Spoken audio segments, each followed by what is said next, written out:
You know your life has reached peak irony when you're standing under falling confetti, holding a plastic cup of warm champagne, and the boy you've loved for 10 years suddenly decides to kiss you in front of everyone.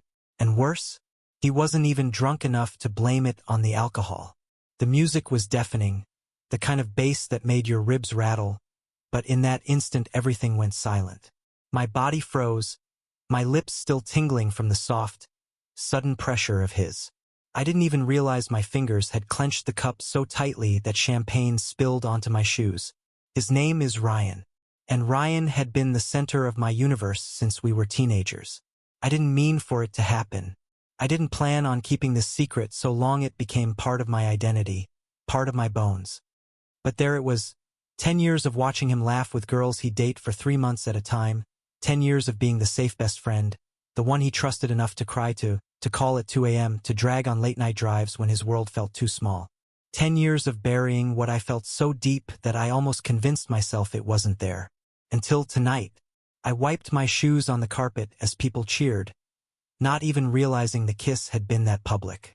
Fireworks outside rattled the glass windows of the hotel rooftop, and Ryan just stood there looking at me, his green eyes wide and unsteady. "What the hell, Ryan?" I whispered, half laughing, half dying inside. He smirked though it was fragile, like he was trying to convince himself it was okay. "Happy New Year, Noah." The room spun. Not because of alcohol, but because in that moment I knew the entire decade I spent trying to bury this longing had just been undone by a single kiss. The party was a blur after that. People danced, shouted, hugged each other as the clock pushed past midnight. But I couldn't focus on any of it. My eyes kept darting to Ryan across the room, to the way his smile faltered when he thought no one was looking, to the way he avoided me for the rest of the night. And maybe that's what hurt the most, the kissed me like a man with something to confess, then carried himself like someone who immediately regretted it. When we finally left the hotel together, the air outside was biting cold. New York streets buzzed with strangers screaming Happy New Year and kissing under the snowy night sky. Ryan shoved his hands into his coat pockets, walking a step ahead of me, like he couldn't bear to match my pace. I hated him for that. But more than that, I hated myself for still wanting to reach out, grab his sleeve and pull him back to me. Ryan and I first met sophomore year of high school. He was the golden boy, the one who could run laps around the football field without breaking a sweat, who aced tests he barely studied for, who could make a teacher laugh just by flashing that grin. Me? I was the quiet kid who found more comfort in sketching people in the margins of my notebook than actually talking to them. I should have known back then I was in trouble. The first time Ryan sat beside me in homeroom and asked if I had an extra pencil, my chest thudded so loudly I thought he'd hear it. From then on, he just stayed. We were opposites who somehow fit him, all sunshine and ease, me all silence and shadows. Some nights, I'd stare at his name glowing on my phone screen and think, this isn't normal. Friends don't feel this. But then I'd hear his voice, and all reason would vanish. 10 years later, I'm still stuck in that same loop. We walked back to his apartment in silence, our breath fogging in the night air. When he unlocked the door and gestured me inside, I almost said no. Almost. But years of habitoff never saying no to him won again. Inside, he kicked off his boots and collapsed onto the couch. "You okay?" he asked, his voice casual but his fingers twitching against the cushions. I stared at him, really stared, at the way his blonde hair stuck up from the snow, at the faint freckles across his nose, at the lips that had just destroyed every boundary I had. "No," I admitted. "I'm not." His eyes flickered, guilty. He rubbed his palms over his jeans. "I shouldn't have." "Then why did you?" My voice cracked. Ryan froze. He looked at me like I had just torn the mask off his face. Then, in the softest voice, he said, "Because I wanted to." And just like that, the years of carefully stacked walls inside me crumbled. That night, I didn't sleep. I lay awake on his couch, staring at the ceiling, trying to replay the kiss over and over in my mind until I figured out whether it was real or just a cruel accident. Ryan's bedroom door was closed, but I could hear him pacing, like neither of us knew what to do with the truth that had been set free. Morning came with coffee and silence. He handed me a mug without meeting my eyes. I wanted to scream. I wanted to demand if he felt what I felt, if he was going to take it back, if this was going to ruin us. But instead, I sipped the coffee and said nothing. Because that's who I'd always been with him, the one who swallowed words whole. But something had shifted, and I couldn't keep swallowing forever. A week later, Ryan showed up at my apartment. It was late, snow still falling, and his face was raw with something like panic. "We need to talk," he said. I nodded, letting him in. My stomach twisted as he paced across my living room like a caged animal. Finally, he stopped, looking at me as if the weight of 10 years was pressing against his ribs. "I can't stop thinking about it," he admitted. "That night. You. Us." I swallowed hard. "And what exactly are we, Ryan?" He shut his eyes. When he opened them again, his voice cracked. "I don't know. But I don't want to lose you." The air thickened. My heart slammed so hard it hurt. For 10 years, I dreamed of this moment off Ryan standing in front of me, confessing even a fraction of what I'd been drowning in. But I didn't know if I could trust it, because wanting me and choosing me were two very different things. We didn't solve it that night, or the nights after, but the kiss had opened a door that neither of us could shut. Conversations grew heavier, lingering looks lasted longer. Our hands brushed more often, and sometimes he didn't pull away. It was torture, but it was also hope. And for someone who had lived on scraps of longing for a decade, hope was the most dangerous drug. That's how it began, two best friends, trapped between 10 years of silence and the terrifying possibility of something more. And as the weeks unfolded, we were forced to confront every memory, every secret, every unspoken word that had led us to that kiss at midnight. The question was, would it destroy us or finally set us free? Ryan had always been good at pretending. He could plaster on a grin even when he was falling apart, and most of the world bought it. But I had spent too long studying him, memorizing the small cracks in his armor, the way his jaw twitched when he lied, the way his eyes flickered when he was scared. So when he told me, "I don't want to lose you," that night in my apartment, I didn't just hear the words. I heard the panic behind them, the plea hidden under the surface. And it terrified me because it meant he felt something, maybe not everything I wanted him to feel, but something. And something was more dangerous than nothing. The following weeks blurred into a strange rhythm. We slipped into old habits, late-night diner runs, watching basketball games sprawled on his couch, aimless drives through the city, but something was different. It was like a thread stretched between us, invisible but taut, snapping tighter every time our shoulders brushed or our eyes lingered too long. I caught him looking at me one night while we sat in the diner, his milkshake untouched. When I raised a brow, he quickly looked away, cheeks pink. And suddenly I was 16 again, sitting across from him in the school cafeteria, wondering if I was imagining things. But I wasn't a teenager anymore. I couldn't keep letting myself drown in what-ifs. It all came to a head one Friday night. We were at his place, the game buzzing on the TV, though neither of us was paying attention. He'd cracked open a beer, and I was pretending to nurse one just to keep my hands busy. "Do you ever think about us?" I blurted, the words burning my tongue. Ryan froze, bottle halfway to his lips. His eyes darted to mine, and for a moment he looked like he might laugh it off. But he didn't. He set the bottle down slowly. "Every damn day," he admitted. The room spun. My throat went dry. "Then why?" "Because it's complicated, Noah," he snapped, then instantly winced, running a hand through his hair. "I don't know how to do this. I don't know how to be this." My chest ached. "So what am I supposed to do? Just keep waiting? Keep being your secret while you figure it out?" His voice dropped. "I'm scared." And in that moment, I saw the same boy who once sat in my car senior year, terrified to tell his parents he didn't want to play football anymore. The same boy who admitted under the stars that he didn't feel like he fit the mold everyone shoved him into. Ryan had always been scared. He just hid it better than anyone else. I wanted to be patient. God, I'd already been patient for 10 years. But I also wanted more. So I said the one thing I never thought I'd have the courage to say. "Ryan, I love you." The silence that followed was deafening. He stared at me like I'd cracked the world open.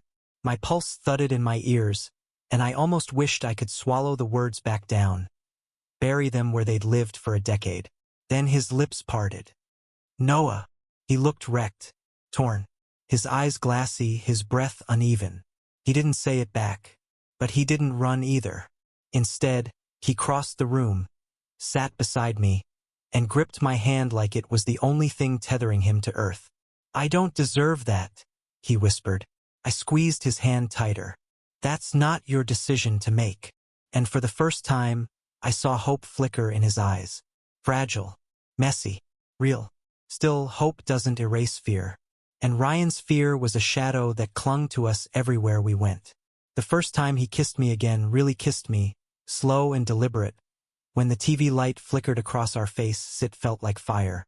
His hands cupped my face like I was something sacred, something forbidden and precious all at once. I thought my chest might explode from the sheer force of it. But the moment was always followed by retreat, by distance, by him pulling back with an apology on his lips. I hated it. I hated being half-loved, half-claimed, half-seen. And yet, I couldn't stop coming back. One night, we went for a drive. The streets were quiet, snow piled against curbs, the city lights smudged by fog. Ryan pulled over by the Hudson, the river black and endless. I don't know how to do this, he admitted, gripping the wheel so hard his knuckles whitened. My dad, my job, my whole damn life. They expect me to be someone I'm not. Then screw their expectations, I said. He turned, eyes wide. You think it's that easy? I laughed bitterly. You think loving you was easy for me? Hiding it every day? Watching you date girls while I sat there pretending to be fine? My voice cracked, anger and heartbreak spilling over. I've already lived a decade in silence, Ryan. I'm not doing another one. His jaw clenched. For a long time, the only sound was the engine ticking softly. Then he reached over, grabbed my hand, and whispered, "Then don't. Not anymore." The kiss that followed was desperate, fierce, tasted like surrender, like he was finally letting himself fall. And I fell with him. But love, real love, doesn't erase years of fear overnight. The next morning, he barely looked at me. He left for work without a word, and I sat in his apartment wondering if I'd imagined everything again. It became a cycle: intensity followed by retreat, confessions followed by silence. My heart was constantly swinging between euphoria and despair, and I didn't know how much longer I could survive it. Until one night, everything broke. We were at another party, a smaller one this time, just friends from college. Someone made a joke about us being joined at the hip, and Ryan laughed a little too hard, throwing an arm around me in that casual, bro-ish way he always did when he needed to deflect. But I saw the fear flash in his eyes. The same fear that had been strangling us for weeks. And something inside me snapped, pulled away. I can't do this anymore. The room fell silent. Ryan's smile faltered. What?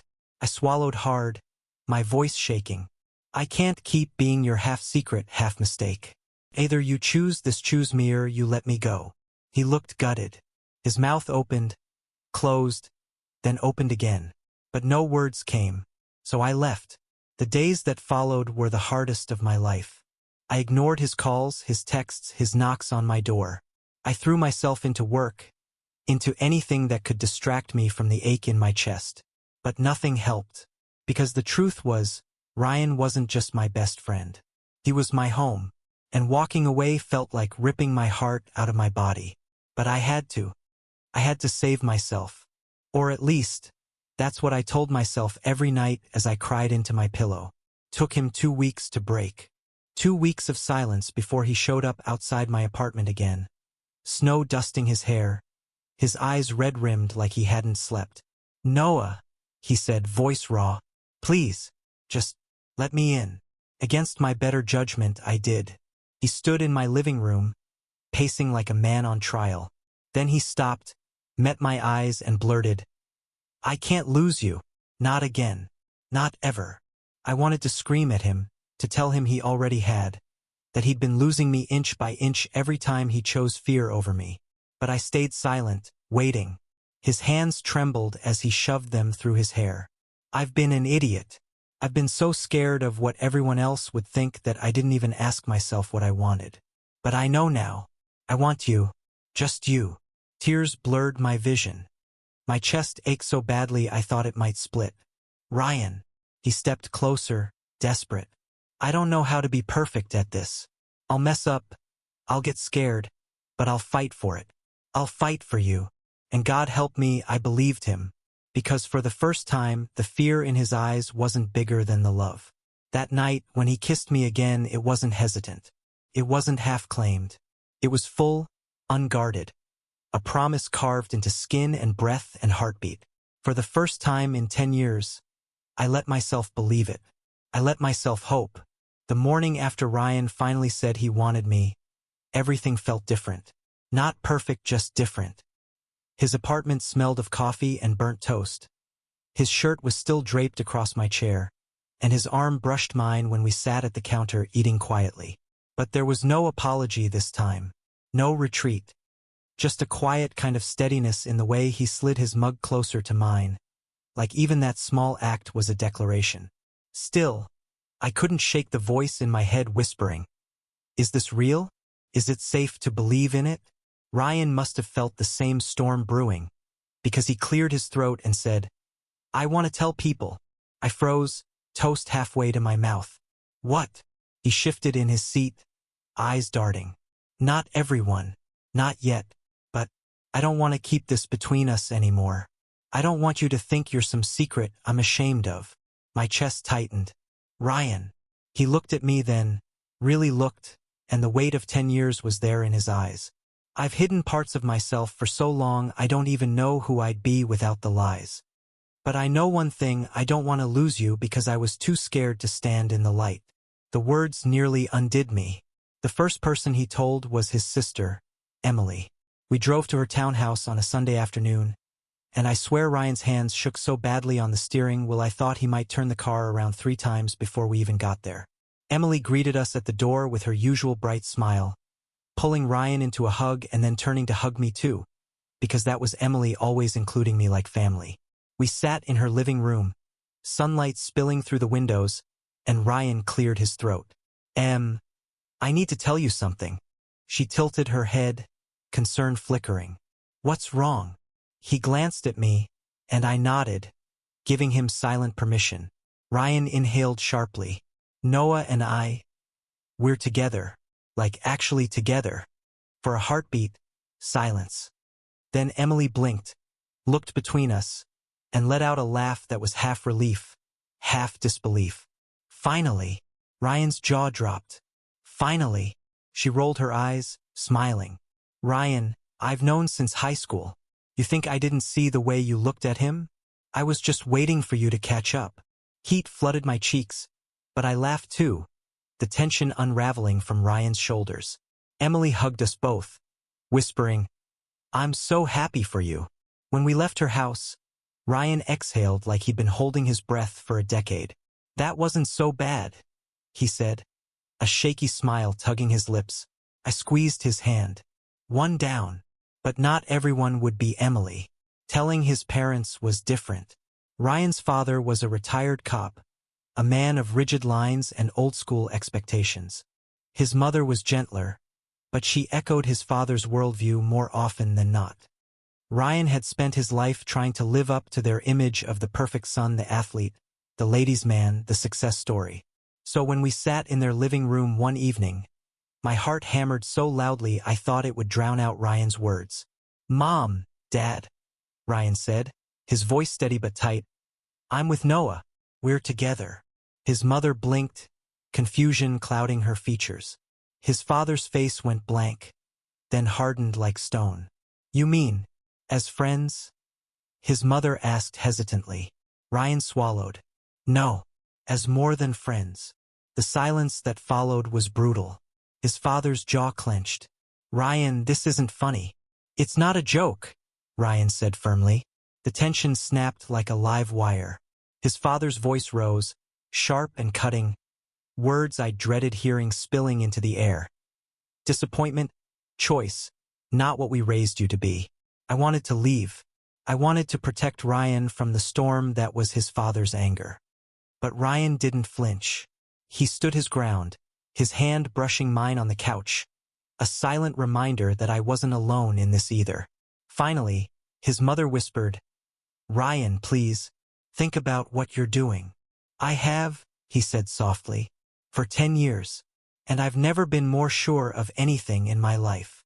We left that night without resolution, the air thick with unspoken things. Ryan didn't speak the entire drive home, his knuckles white on the wheel. When we finally parked, he let out a ragged breath and whispered, "I don't care what they think. I care about you." And in that moment, I knew he meant it. Even if the rest of the world didn't understand, he was choosing me. But choosing each other didn't mean it was easy. There were whispers at work when Ryan stopped dodging questions about why we spent so much time together. Friends who pulled away. Nights when he came home exhausted, worn down from defending us in a world that didn't want to see us. And there were nights when I faltered too, when doubt crept in, whispering that maybe I was asking too much, maybe I should have let him keep me in the shadows. But then Ryan would look at me, his eyes full of a kind of fierce tenderness that silenced every fear. One night, lying tangled in his bed, he whispered, "You've been my best friend for 10 years. Now you're my everything. I don't know how to be perfect, but I'll never stop trying for you." And I believed him. Months passed. Winter melted into spring, and our lives found a new rhythm. Morning coffees, shared dinners, arguments over whose turn it was to do laundry. The mundane details of love that somehow felt extraordinary because they were finally ours. But the scars of the past lingered. One afternoon, I found Ryan sitting on the fire escape, staring at the city skyline, his jaw tight. "What's wrong?" I asked, slipping beside him. He hesitated. "Sometimes I think about how much time we lost. All those years I was too scared to just say it. To be with you." I leaned against his shoulder. "We can't get them back, but we can make sure we don't waste the next 10. He looked at me then, his eyes glistening, and nodded. "Deal." Our first real trip as a couple was to the beach that summer. I'll never forget the sight of Ryan running into the waves, laughter spilling from him so freely it made my heart ache. Or the way he reached back for my hand, tugging me into the surf, salt water stinging but his grip steady. We lay on the sand afterward, sunburned and sticky, and Ryan turned to me, his voice quiet but sure. "You know I love you, right?" My chest tightened. "Say it again." He smiled. "I love you." The words were simple, but they cracked something open inside me. 10 years of silence, of longing, of pretending it all dissolved into that single truth. And for the first time, I wasn't just hoping. I was living it. But love is never just two people in a bubble. Late that fall, Ryan's father landed in the hospital with a heart scare. The man who had barely spoken to me since our confession suddenly needed Ryan more than ever. And Ryan being Ryan showed up, loyal even when it hurt. I waited in the hospital cafeteria while he sat with his family. Hours later, he emerged, looking worn but determined. "He asked about you," Ryan said, voice low. My stomach flipped. "What did you say?" I told him you're the best part of my life, and that if he wants to be in mine, he needs to accept that. Tears burned my eyes. "Ryan." He pulled me into his arms right there in the middle of the sterile hallway, not caring who saw. "I'm done hiding. Not from him, not from anyone." That winter, we hosted our first holiday party together. Emily came, bringing wine and laughter. A few friends filled the apartment with noise and warmth. Even Ryan's parents stopped by briefly, his mother smiling hesitantly, his father shaking my hand without words. It wasn't perfect, but it was a start. And as the clock ticked toward midnight on New Year's Eve, I couldn't help but think back to the year Befarito, the rooftop, the confetti, the kiss that had started it all. This time, when the countdown ended, Ryan kissed me again. But it wasn't sudden or panicked or reckless. It was certain, public, ours. And the boy I'd loved in secret for a decade was now the man who loved me back loud and clear. I'd always believed love was something that happened to other people, that my role in Ryan's life would always be the shadow, the silent supporter, the invisible heartbeat beside him. But now, as fireworks lit up the sky and his arms held me steady, I knew I'd been wrong. Love wasn't just a dream. It was here, it was messy, it was real. And for the first time, I wasn't afraid to hold it. The new year felt different this time, not because fireworks painted the sky or because champagne fizzed in my glass, but because Ryan's hand was laced with mine and he wasn't letting go. For the first time in our lives, there was no secret.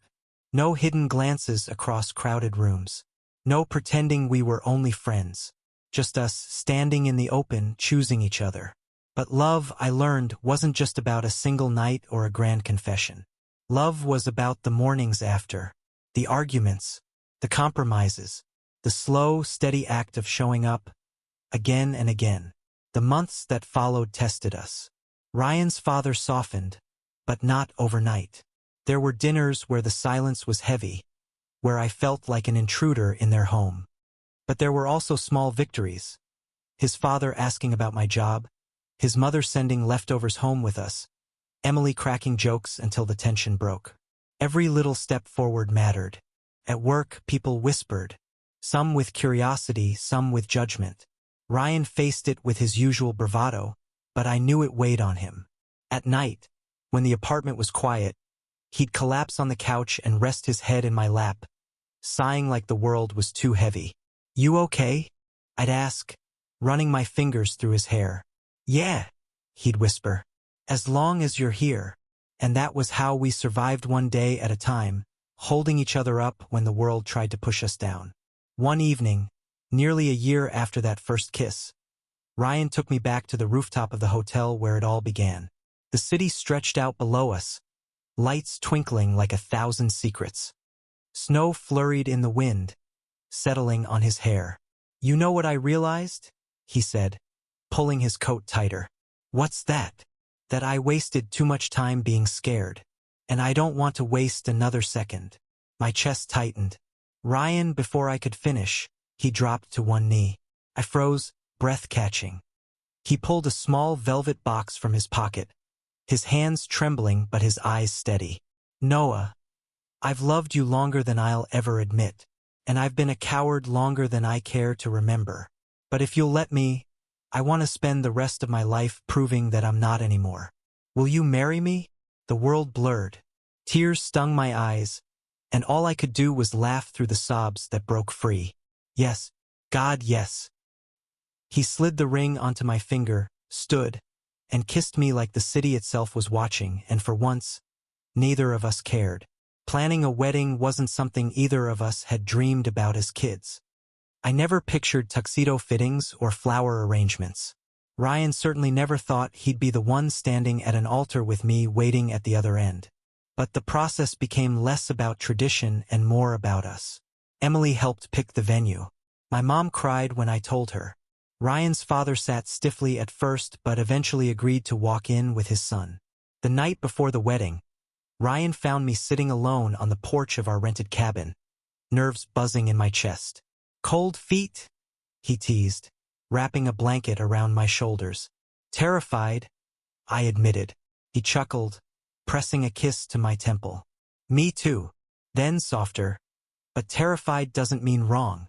And somehow that was enough to calm me. The wedding day was simple. A small gathering under an open sky, friends and family scattered in rows of chairs, autumn leaves crunching underfoot. I'll never forget the way Ryan looked at me as I walked toward him like I was the only person in the universe. Like every doubt, every fear, every lost year had led us exactly here. When we said our vows, I could barely get the words out through the tears. "I spent 10 years loving you in silence," I told him, my voice breaking. "And now, I want to spend the rest of my life loving you out loud." Ryan's hand shook as he slid the band onto my finger, but his voice was steady. "You're my best friend, my home, my everything. I don't care how messy it gets, I'll never stop choosing you." When the officiant finally said we were married, Ryan didn't wait for permission. He kissed me right there, hard and sure, and everyone cheered. For the first time, there was no fear, only joy. Marriage wasn't a fairy tale. It was bills and laundry, arguments about groceries, late nights spent working instead of talking. But it was also Saturday mornings tangled in sheets, laughter over burnt pancakes, quiet evenings where the world felt far away and his hand in mine was all I needed. We built a life piece by piece, imperfect but ours. There were setbacks, moments when old fears tried to claw back in. But there was also healing, Ryan's father calling me son for the first time, coworkers inviting us out as a couple, strangers smiling instead of glaring when we held hands in public. And through it all, Ryan kept his promise. He kept showing up. Years later, on another New Year's Eve, we stood on our apartment balcony, fireworks exploding above the skyline. Ryan wrapped his arms around me from behind, his chin resting on my shoulder. "Remember the first one?" he murmured. "How could I forget?" I laughed softly. "You basically ruined my life and saved it all in the same night." He chuckled, kissing the side of my neck. "Best decision I ever made." We stood there in silence for a moment, the echoes of the past swirling around us, the shy glances, the fear, the heartbreak, the hope. And as midnight struck, Ryan turned me in his arms and kissed me, just like he had all those years ago. Only this time, there was no hesitation, no hiding, no decade of longing pressing between us. Just love. Real, messy, beautiful love. If you had told me 10 years ago that the boy who asked me for a pencil in homeroom would one day be my husband, I would have laughed. Or cried. Or both. But here we were, two men who had stumbled, broken, and built something stronger from the wreckage. And every time Ryan's hand found mine, every time he whispered, "I love you," against my skin, I knew the truth. Hope wasn't just a burst at midnight. Hope was choosing each other, again and again, long after the confetti had fallen. And we did. Always. Thank you for listening. If you find it interesting, please like and subscribe to follow the next stories.